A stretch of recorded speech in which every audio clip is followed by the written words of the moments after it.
What's up everyone? Welcome back again to my YouTube channel. So, pag-usapan natin kung ano nga ba ang pricing strategy.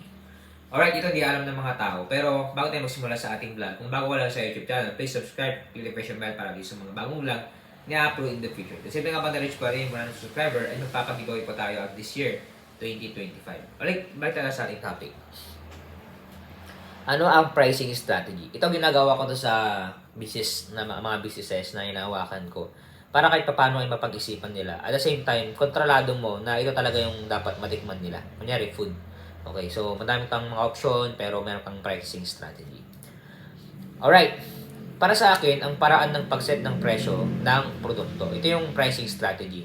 Kung makita nyo dun sa Inasal o kaya sa, Inasal, unrealized kasi dun eh. Sa Jollibee o kaya sa Chowking o kaya sa KFC, is KFC ba yun? So, yung kanin nila doon isang mahal, 30, 40. So, pricing strategy kasi yun.